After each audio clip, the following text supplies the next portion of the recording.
Good afternoon, viewers. I am Gagan Nagpal from Shri Balaji Action Medical Institute, Paschim Bihar. I am again back in action in our program, Doctors Live. And today with me, a very leading, very polite, and very known knee surgeon, Dr. Aman Dua. Dr. Aman Dua is heading our joint replacement unit at Shri Balaji Action Medical Institute. He has a experience of operating more than 3,000 knee surgeries and hip replacement surgeries. And he has worked at many prestigious international and national units of joint replacement. And he leads a department at those places. Today, he is available with us, and we are going to ask many questions related to the knee problem, knee arthritis, and your problems for the knee replacement surgeries. So today he is with us. Please welcome Dr. Aman Dua in our show. So thank you for being with us in our this show. Thanks, Gagan. It is a pleasure to be with you here, and I am looking forward to answering some queries at your show बहुत today. Time से आपको chess कर रहे थे sir हम कि अब घुटनों पे हमें कुछ चीजें बताएं. बहुत व्यूअर्स हमसे पूछ रहे थे So finally, it घुटनों is the के time बारे में. today. Yeah. यस. तो सर सबसे पहले तो सर हम ये जानना चाहेंगे जैसे व्हाट इज सर ऑस्टियोआर्थराइटिस जिसे गठिया कहते हैं, ये है क्या चीज सर? देखिए, ऐसा है कि हमारा जो घुटने का या कूल्हे का या कोई भी जोड़ है, साधारणतः उसकी स्मूथ फंक्शनिंग के लिए, बिना किसी दिक्कत के उसे चलने के लिए उनके ऊपर एक लाइनिंग रहता है. जैसे एक मैं मॉडल में आपको दिखा पाऊंगा कि आप देख पा रहे हैं कि ये जांग की हड्डी का नीचे का हिस्सा है.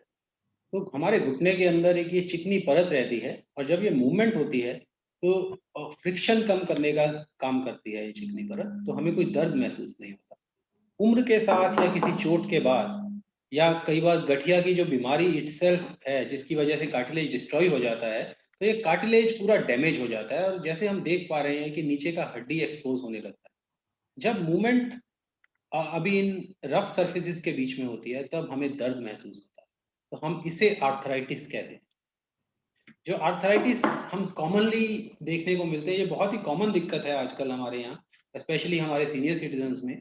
आर्थराइटिस मोटा मोटा दो तरह का है. एक तो जो उम्र का गठिया है, जो नॉर्मल वेयर एंड टियर की वजह से हम देखते हैं कि 55-60 की उम्र के बाद हमारे बुजुर्गों में अक्सर घुटने का दर्द होने लगता है. एक तो वो है, और दूसरा हम जिसे गठिया प्रॉपर कहते हैं वो, और इंग्लिश में हम उसे रूमेटॉइड आर्थराइटिस या इन्फ्लेमेटरी आर्थराइटिस का नाम देते हैं. वो एक ऑटो इम्यून बीमारी है, जो कि बॉडी में कार्टिलेज अपने आप समय से पहले डिस्ट्रॉय होने लगती है. तो समय हमें इन दोनों का समझना बहुत जरूरी है, ताकि इनका एक उपयुक्त इलाज हो सके. ओके सर, तो इसका मतलब सर जो हमारे जो हड्डियों का जो घर्षण होता है, जो उसमें आपस में जो फ्रिक्शन है, फ्रिक्शन होता है, उसके बीच में कोई हमारी एक कोई झिल्ली सी होती है, जब वो खत्म हो जाए तो वो चीज जो है वो हमें गठिया का गठिए का, उम्र का गठिया हो या नॉर्मल गठिया हो, वो उसका रूप ले लेती है. और तभी हमें चलने में दिक्कत होना, घुटनों में जोड़ों में सूजन आ जाना, घुटनों में से ये आवाजें आने लग ओके जाना, जो कि ओके कॉमन सिम्टम्स हैं ये सारे. ओके. तो सर इसका अभी तक तो हम गठिया को ये समझते हैं कि ठीक है घुटनों में दर्द हो रहा है या आपके कहीं जोड़ों में भी दर्द हो रहा है, तो सर इससे इससे रिस्क क्या है सर? देखिए, रिस्क हम इस पे मेन जाने कि किन किन वजह से ये तकलीफ होने का रिस्क ज्यादा है. तो सबसे इम्पोर्टेंट तो उम्र है. जो एज का, उम्र का गठिया हम ऑस्टियोआर्थराइटिस जिसे कॉमनली कहते हैं, वो साधारणतः 50 की उम्र के बाद होता है. स्त्रियों में ये रिस्क ज्यादा रहता है. अगर आप ओवरवेट हैं, ओबीज हैं, तो घुटने की डैमेज होने का रिस्क अधिक रहेगा. गठिया जो इन्फ्लेमेटरी आर्थराइटिस है, रूमेटॉइड आर्थराइटिस, वो अपने आप में आर्थराइटिस का एक बहुत बड़ा रिस्क फैक्टर है. और टिपिकली रूमेटॉइड आर्थराइटिस में एक से अधिक जॉइंट इन्वॉल्व होते हैं. अकेला घुटना नहीं होगा, हाथों के जॉइंट आपने देखा होगा, कई लोगों के हाथों की उंगलियां टेढ़ी होती हैं. तो वो एक काफी कॉमन सिम्टम है रूमेटॉइड आर्थराइटिस का. ओके सिमिलरली कहीं ना कहीं ऑस्टियोपोरोसिस, विटामिन डी डेफिशिएंसी की वजह से अगर हमारी बोन इतनी स्ट्रांग नहीं है जोड़ों के पास में भी, तो वो भी ऑस्टियोआर्थराइटिस को प्रोग्रेस करती है. तो ये मोटे मोटे ये रिस्क फैक्टर हैं जो हमें ध्यान में रखने हैं, जिनकी वजह से घुटने की आर्थराइटिस का रिस्क बढ़ता है. सर, हमसे इसी चीज पर सर मिस्टर मोहित हैं, वो हमसे पूछ रहे हैं कि सर आपने गठिया का जो हमें बता रहे हैं कि सर गठिया का कोई ट्रीटमेंट भी अवेलेबल होता है क्या, या जब एक देखिए बार हो गया तो बस अभी परमानेंट आपके साथ ही चलता रहेगा? ऐसा है कि मोस्ट ऑफ द टाइम जो डैमेज है वो इरिवर्सिबल रहता है। तो ओ, बट हमें ये देखना है कि जो तो उम्र का गठिया है, उम्र का गठिया एकदम से ऐसा नहीं होता कि आप बिल्कुल चलने लायक ना रहें। अगर हम उसे सही स्टेज पे उसे डायग्नोज कर पाएं तो हम जो जिसे हम डिसेबलिंग डिजीज कहते हैं उसको कुछ हद तक डिले कर सकते हैं। दवाइयों से उसे मैनेज कर सकते हैं, मसल स्ट्रेंथ को मेंटेन कर सकते हैं।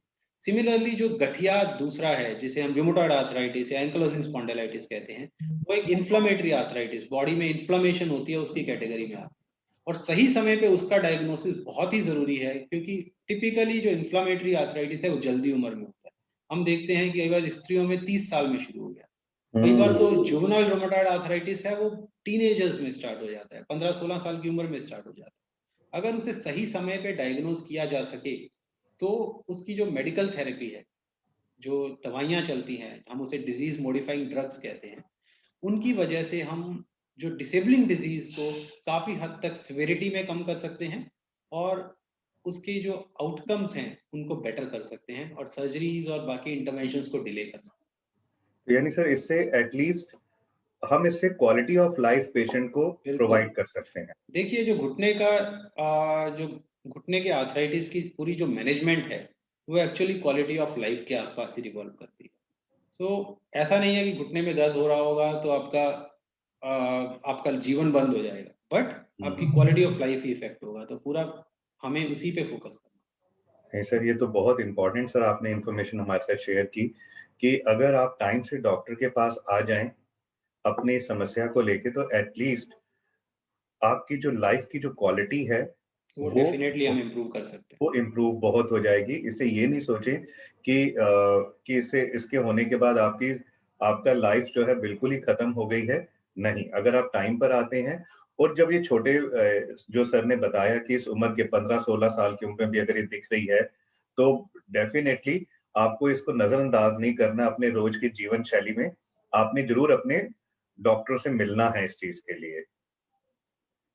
सर हमसे मिस्टर गोगिया हैं जो ये पूछ रहे हैं कि उनकी दादी जी को ऐसा ही गठिया जैसे रहे हैं, उनके हाथ पांव काफी ज्यादा अ, टेढ़े से वो कह रहे हैं कि हो गए थे, और उनकी मदर में भी ये सिम्टम्स रहे हैं। तो क्या सर ये सिम्टम्स क्या उनको भी आ सकते हैं क्या? देखिए अभी तक कोई जो ऑस्टियोआर्थराइटिस है उसका कोई ऐसा एविडेंस नहीं है कि वो कि ये जेनेटिक है। फैमिली रन है? हाँ, बट जो रिमोटॉइड आर्थराइटिस, एंकाइलोजिंग स्पॉन्डिलाइटिस, ये सब जो बीमारियां हैं, इन्फ्लेमेटरी आर्थराइटिस है, वो डेफिनेटली फैमिलीज में रन होता है और हमें उसके प्रति सचेत रहना चाहिए। वो तो मिस्टर गोगिया, आपको ये आपका आंसर मिल गया होगा कि कोई एविडेंस तो नहीं है, लेकिन अगर वो आर्थराइटिस अगर वो अनुवांशिक तो अगर अनुवांशिक है, अगर उनकी फैमिली में कहीं रन कर रहे हैं तो एक बार जरूर चेक कराएं। Am I correct sir? हाँ जी बिल्कुल, जो इन्फ्लेमेटरी आर्थराइटिस है वो नॉर्मली वो हम कॉमनली देखते हैं फैमिली में रन करता है, तो हमें हम्म। उसे रूल आउट जरूर करना चाहिए। ओ सर, मिस्टर नरेश हैं सर जो हमसे सर आपसे आप हमसे पूछ रहे हैं कि वो सोनीपत में रहते हैं और बहुत ज्यादा जिमिंग करते हैं, हम्म। और उनको जो है नी में पेन पिछले 1 महीने से हो रहा है।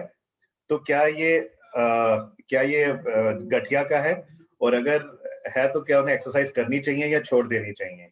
नरेश जी, अक्सर हम ये सवाल सुनते हैं, लोग काफी एक्टिव रहते हैं, जॉगिंग करते हैं, मैराथन रन करते हैं, देन जब उनको घुटने में दर्द शुरू हो जाए तो एक बहुत कॉमन क्वेश्चन है कि उनको कंटिन्यू करना चाहिए या नहीं करना चाहिए।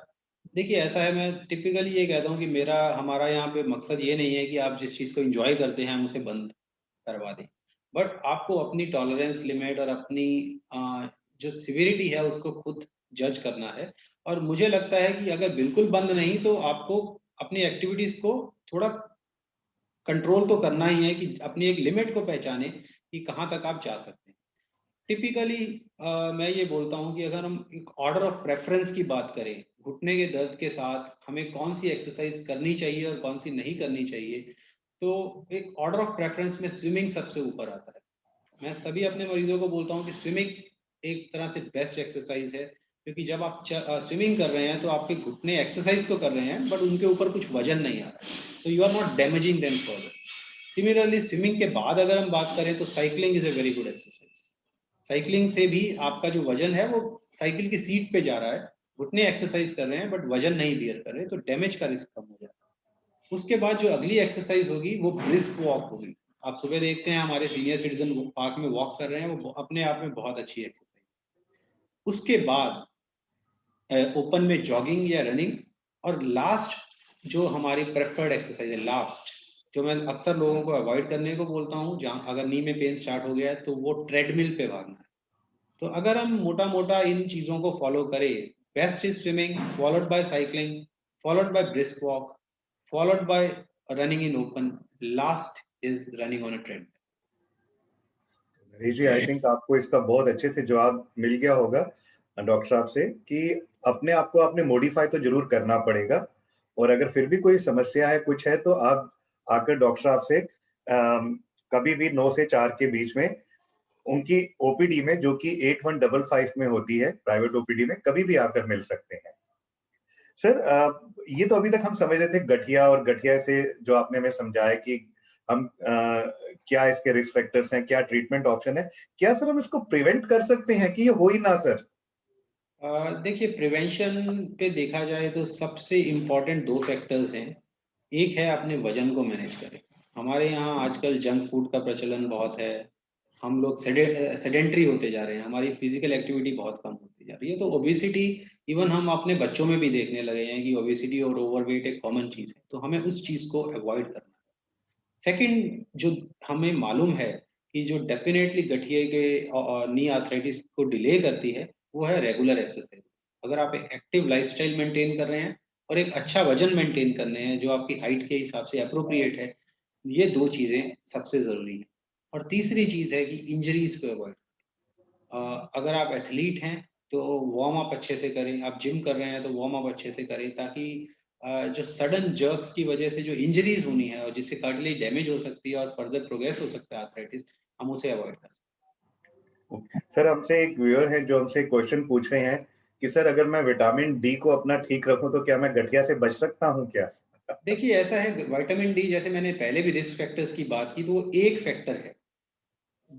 उसके ऊपर 10 और फैक्टर हैं जो हमें मालूम है कि गठिए को प्रोग्रेस करते हैं, और कुछ ऐसे फैक्टर हैं जो हमें मालूम भी नहीं है।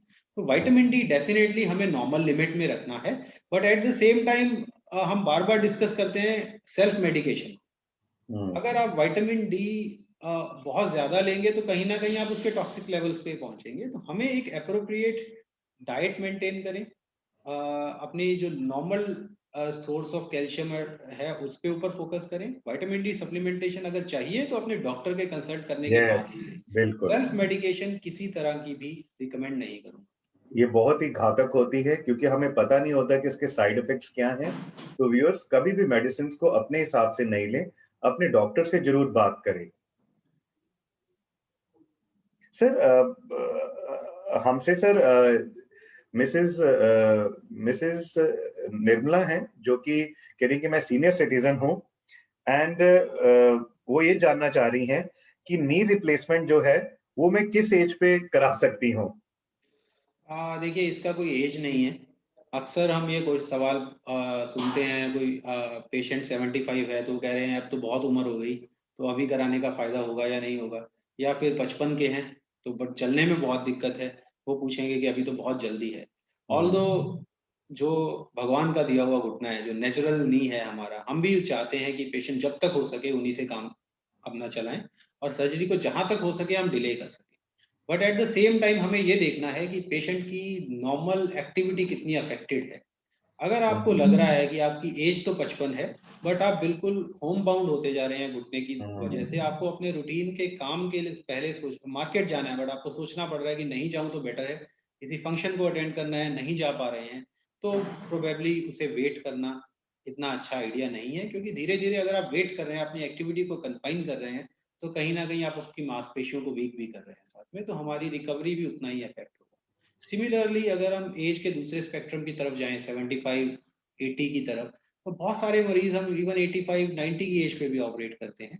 उसके लिए हमें डेफिनेटली फिटनेस लेवल पेशेंट का देखना है, पेशेंट की मेडिकल फिटनेस देखनी है, मेडिकल बीमारियां क्या है, सर्जरी हो सकता है या नहीं हो सकता। तो अगर हम इसे नटशेल में इसे देखें तो age is not the only criteria जिससे हम नी रिप्लेसमेंट डिसाइड करते हैं। अगर आपकी स्वीरिटी इतनी है और आप मेडिकली फिट हैं कि सर्जरी हो सकती है, तो age is no barrier. Sir Mrs Nirmala आगे हमसे ये भी पूछ रही हैं कि अगर मैं नी रिप्लेसमेंट के लिए सोचती हूँ तो मैं कितने दिन में ठीक हो जाऊंगी और मुझे हॉस्पिटल कितने समय तक रहना पड़ेगा? देखिए, जो रिकवरी का पीरियड है, अगर हम मोटा मोटा उस पे देखें तो अक्सर लोगों में ये एक भ्रांति है कि हम बेड बाउंड रहेंगे, हम बेड रिडन रहेंगे महीने 2 महीने के लिए आफ्टर नी रिप्लेसमेंट। ऐसा नहीं होता है। हमारा जो पर्पस है, हमारा एम ये रहता है कि सर्जरी के बाद आप जल्दी से जल्दी अपने नॉर्मल रूटीन में आ सकें। तो from the very first day after surgery, आज सर्जरी होता है, कल से हमारी कोशिश ये रहती है कि आप चलना शुरू करें वॉकर के साथ, और इवन पॉसिबल हो तो टॉयलेट तक अपने आप सेकेंड डे तक जाना शुरू हो। टिपिकली आप हॉस्पिटल में हमारे पास 3 से 4 दिन तक रहते हैं। शुरू के 1 से 2 हफ्ते आपको वॉकर का इस्तेमाल करना पड़ता है, बट चलना ज़रूरी होता है। वॉकर का इस्तेमाल करना पड़ता है शुरू के 1-2 हफ्ते, और उसके बाद स्टिक पे। मेजॉरिटी ऑफ द पेशेंट वो अपने नॉर्मल रूटीन में 2 से ढाई महीने के समय में आ जाते हैं। ड्राइविंग टिपिकली हम 1.5 महीने पे स्टार्ट करा देते हैं। आप ऑफिस जाने वाले हैं तो आप 1.5 महीने 2 महीने में ऑफिस जाना शुरू कर देते हैं।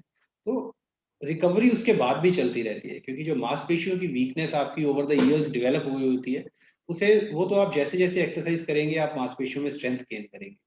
पर जो एक बैक टू वर्क वाली रिकवरी है, वो करीबन 1.5 महीने में आप उस पर पहुंच जाते हैं। तो सर आप अपनी नॉर्मल लाइफ जो आप पहले जीते थे और या जो आप नी के दर्द की वजह से मिस कर रहे थे वो तो रिकवरी 1.5 से 2 महीने में आप पहुंच जाते हैं। पहुंच जाती है। और सर हम हमारे पास बहुत ही डेडिकेटेड टीम है सर के साथ जो कि आपकी हर चीज का एडमिशन होने से डिस्चार्ज होने तक ध्यान रखती है। सर क्या जो ये नए नए इम्प्लांट्स आ रहे हैं तो ये सर किस तरीके के इम्प्लांट्स हैं और इनकी लाइफ क्या है सर जो हम लगाते हैं? देखिए, जो स्टैंडर्ड नीज हम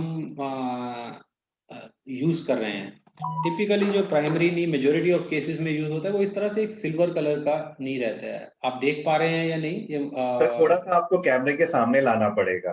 तो ये स्टैंडर्ड नी है जो हम यूज ओह। करते हैं। ये कोबाल्ट क्रोम नी है, सिल्वर कलर का रहता है। ये हमें मालूम है कि अगर इनका जो सर्वाइवल है at 15 years, there is survival up to 95%। तो अगर हम 100 लोगों को आज ऑपरेट करते हैं तो 15 साल बाद भी 95 लोगों में ये काम कर रहा होता है। बट कुछ नए इम्प्लांट आए हैं, जैसे कि ये ऑक्सीनियम है, ब्लैक कलर। सिमिलरली कुछ कोटेड इम्प्लांट हैं, सिरेमिक कोटेड इम्प्लांट, जिसे हम साधारण भाषा में गोल्ड नहीं कह देते हैं। इनकी लाइफ, क्योंकि ये फ्रिक्शन को कम करते हैं, तो इनकी लाइफ जो कंपनीज हैं वो 30 साल तक क्लेम करती हैं। बट एक्चुअली जब हम पेशेंट को देखते हैं, उनकी क्या मेडिकल स्थिति है और किस तरह की उनकी प्रॉब्लम है, हम उसी बेस पे इम्प्लांट का चयन करते हैं जो कि आपके लिए बेस्ट। क्योंकि हमें उसे अप्रोप्रिएट साइज यूज करना है आपके लिए, ताकि हम जहां तक हो सके आपकी नॉर्मल नी को रिप्रोड्यूस कर सकें। सर ये आपने बहुत अच्छी बात बताई क्योंकि लोगों के ये भी भ्रांति थी, ये भी उनको ये था कि भाई इसकी लाइफ बहुत कम होती है। तो जो भी इम्प्लांट है, जब हमारी अपनी आयु है तो हर चीज की आयु है, तो इसलिए ये मत सोचें कि इसकी आयु जो हम इम्प्लांट लगाते हैं ये कम देर के लिए नहीं। ये 95% टाइम्स ये जो है 15 साल तक चलता है सर। बिल्कुल। सर एक नई टेक्निक आई है कंप्यूटर नेविगेशन, हम हर जगह सुन रहे हैं और हमारे कुछ व्यूअर्स भी दूसरे तरीके पूछ रहे हैं कि कंप्यूटराइज्ड नी रिप्लेसमेंट क्या होती है, और पूछ रहे हैं कि ये नया जो टेक्निक्स है ये क्या है। आई थिंक ये कंप्यूटर नेविगेशन के बारे में ही हमसे पूछ रहे हैं। So what is this technique और ये क्या हमारे यहाँ भी अवेलेबल है? देखिए, बिल्कुल हमारे पास यहाँ पे कंप्यूटर नेविगेशन का सिस्टम अवेलेबल है, जो कि अभी बहुत ही हाई एंड मशीन है। और कंप्यूटर नेविगेशन क्या है, बेसिकली जब हम घुटने को बदलते हैं तो हर एक का एंगल अलग रहता है। बट जो कि घुटने का अलाइनमेंट है हर एक की अलग रहती है। बट जब हम कन्वेंशनल सिस्टम से, पुराने तरीके से घुटने को ऑपरेट करते हैं, तो एक हम अंदाजा लगाते हैं कि इनका जो एंगल होगा वो 5 डिग्री होगा या 6 डिग्री होगा, तो हम उसी अंदाजे से घुटने के कट लेते हैं, घुटने को प्रिपेयर करते हैं इम्प्लांट के लिए। मैं ये नहीं कहूँगा कि उसमें कुछ बुराई है, क्योंकि ओवर द ईयर्स हमने बहुत ही सक्सेसफुली उसको यूज़ किया है और रिजल्ट्स उसके बहुत अच्छे हैं। बट जब हमारे पास एक नई तकनीक अवेलेबल है, जो हम एक्चुअली आपकी जो एक्चुअल अलाइनमेंट है, आपके घुटने आपकी जो थाई की जो प्रिसीजन देती है जो सर आप। प्रिसीजन है, उसकी एप्रोप्रिएट इम्प्लांट की प्लेसमेंट में मदद करती है। सिमिलरली जो हमें प्रिपेयर करने के लिए जो ड्रिल करने पड़ते हैं बोन में, उनमें नेविगेशन यूज करते हुए उसको करने का जरूरत नहीं पड़ती। तो उसकी वजह से ब्लड लॉस और सर्जरी के बाद का जो पेन है, उसमें हमें डेफिनेटली फेवरेबल रिजल्ट्स मिलते हैं। सो नेविगेशन डेफिनेटली हमें ब्लड लॉस, पेन और इम्प्लांट प्लेसमेंट की जो प्रिसीजन है, सर्जरी की एक्यूरेसी है, उसे बढ़ाने में हमारी मदद करता सर ये तो बहुत बहुत यानी this give us the strength to give the patient है। द विद बेस्ट है। Precision sir. Yes yes. Sir mister Dayaram है, वो कह रहे हैं कि हमारी मेरी मदर है, शी इज 62 इयर्स ओल्ड और उनको हाइपरटेंशन है, डायबिटीज है, तो क्या वो नी रिप्लेसमेंट सर्जरी करा सकती हैं? देखिए जो हाइपरटेंशन डायबिटीज तो आजकल एक बहुत ही कॉमन प्रॉब्लम है जो हमारी पॉपुलेशन में है, और मोस्ट ऑफ द टाइम अभी फॉर्चुनेटली लोग उसे प्रॉपरली ट्रीट भी कर रहे होते हैं। सो अगर ब्लड प्रेशर और डायबिटीज कंट्रोल्ड है, तो हम डेफिनेटली इस सर्जरी को कर सकते हैं। और 62 कोई इज एन अप्रोप्रिएट एज अगर उनको दिक्कत है नी आर्थराइटिस की। अगर किसी का शुगर कंट्रोल नहीं है या ब्लड प्रेशर कंट्रोल नहीं है, तो we make it a point कि हम रश ना करने के बजाय पेशेंट को पहले समय दें अपना शुगर और ब्लड प्रेशर को ठीक करने का, ताकि एक बार पेशेंट पूरी तरह से फिट हो जाए। पेशेंट की सेफ्टी हमारी प्रायोरिटी है। सो अगर हमें कहीं भी लगेगा कि कुछ ऐसे उनकी मेडिकल कंडीशन है जिससे सर्जरी के रिजल्ट अफेक्ट होते हैं, तो हम अपनी तरफ से पूरी कोशिश करते हैं कि उस मेडिकल कंडीशन को पहले अप्रोप्रिएटली ट्रीट करें और फिर ही हम उस सर्जरी में जाएं। सर हमसे एक व्यूअर पूछ रहे हैं कि नी रिप्लेसमेंट सर्जरी के बाद क्या मैं ड्राइव और सीढ़ियां चढ़ उतर सकता हूं, बिकॉज मेरा घर जो है 3rd फ्लोर पे है और मुझे सीढ़ियां चढ़ने उतरने में कोई दिक्कत तो नहीं रहेगी? देखिए ऐसा है कि इसमें जहाँ तक ड्राइविंग का बात है, ट्रेडिशनली हम अपने पेशेंट्स को ऑपरेशन के 1.5 महीने बाद ड्राइविंग अलाउ कर देते हैं। ठीक है, तो driving is not a big issue. जहाँ तक स्टेयर्स की बात है, अ, हमारी कोशिश ये रहती है कि जब पेशेंट डिस्चार्ज हो, तो वो घर के अंदर जो कुछ स्टेप्स होते हैं, उनके लिए वो पहले प्रिपेयर होके जाए, तो हमें हॉस्पिटल में ही हम स्टेयर्स की ट्रेनिंग उनको देना शुरू कर देते हैं। ओह, तो हम टिपिकली इसे ये लेके चलते हैं कि अ, एक फ्लोर चढ़ने में कंफर्टेबल होने में आपको करीबन 10 से 15 दिन का समय लगता है। और उसके बाद धीरे धीरे जैसे आप 3rd फ्लोर पे हैं, तो आप ब्रेक लेके एक फ्लोर पे 5 मिनट का 2 मिनट का ब्रेक लेके आगे का जो स्टेयर केस है वो चढ़ें। बट ऐसा नहीं है कि नी रिप्लेसमेंट के बाद आप स्टेयर क्लाइंबिंग नहीं कर सकते।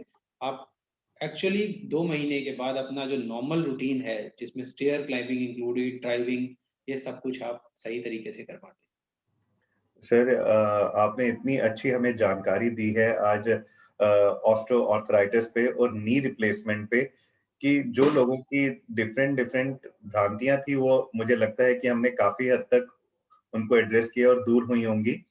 और एक चीज मैं व्यूअर्स को बताना चाहूंगा कि डॉक्टर अमन जो हैं, उनका ये नहीं है कि आपको अगर सर्जरी कर रहे हैं, आप अगर नी रिप्लेसमेंट कर रहे हैं, तो आपको हम वो ठीक करने के लिए कर रहे हैं, आपका लाइफस्टाइल इंप्रूव करने के लिए कर रहे हैं।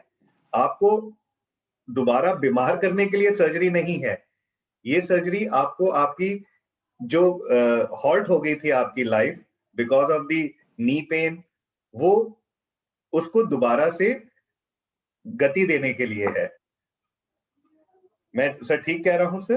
बिल्कुल ठीक है। देखिए टारगेट हमारा हमारा भी, मैंने जैसे पहले बोला कि नी पेन बहुत जब अर्ली आर्थराइटिस होता है तब भी नी पेन कईयों को हो रहा होता है। बट हमें एक्चुअली उसको स्टेज करना होता है। हर नी पेन की ट्रीटमेंट रिप्लेसमेंट नहीं है। यस। जो अर्ली स्टेज में हमारे पास लोग आ रहे हैं जिनकी एज कम है या एज ज्यादा भी है बट घुटने में अभी इतना सीवियर आर्थराइटिस नहीं है, तो हम उनको यही बोलते हैं कि अपने वेट को मैनेज करके, एक्सरसाइजेस करके, कुछ मेडिसिन हमारे पास अवेलेबल हैं, कुछ इंजेक्शन अवेलेबल होते हैं। हम उनके साथ उनको जितना समय हो सके कि वो अपने नॉर्मल नी के साथ लास्ट कर सके, हम उसको प्रमोट करते हैं।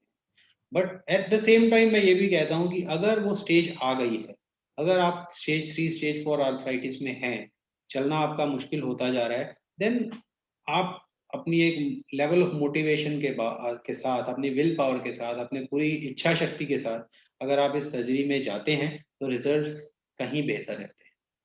नहीं सर, थैंक यू सर। आज आपने हमें बहुत अच्छे तरीके से नी आर्थराइटिस, ऑस्टो आर्थराइटिस के बारे में बताया है और नी रिप्लेस से जुड़ी भी बहुत अच्छी जानकारियां दी हैं।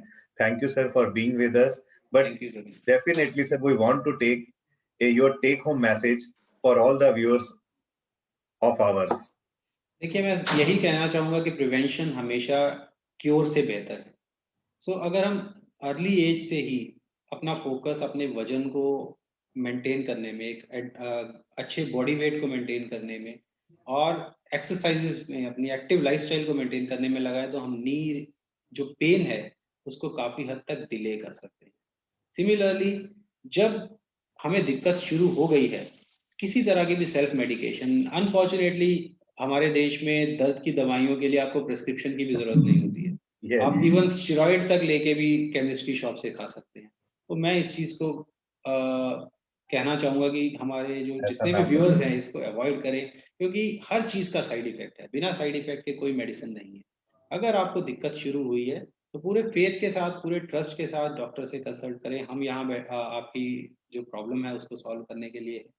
तो आई थिंक वी कैन, आपको जो भी दिक्कत है उसको अप्रोप्रिएट ट्रीटमेंट हम दे पाए। बिल्कुल सर। और आई थिंक सर, आपका कहने का ये मतलब है कि चीजों का साइड इफेक्ट है, लेकिन जब आप उसे अधिक मात्रा में लेने लगते हैं और बिना बिल्कुल, डॉक्टर के लेने लगते बिल्कुल। हैं। या Thank you, sir, for being with us. And viewers, Dr. Aman Dua is always available in room number 8155 at private OPD on all the working days, Monday to Saturday. If you have any more queries related to this uh, osteoarthritis and knee replacement, you can send it in our inbox or you can meet to him at room number 8155. Thank you, sir, for being with us. And next time we will again take a message from you and we want to learn some other things on different topic from you. Thank Thank you you, sir, sir. for being with thank you, us. Thank you. Thank you.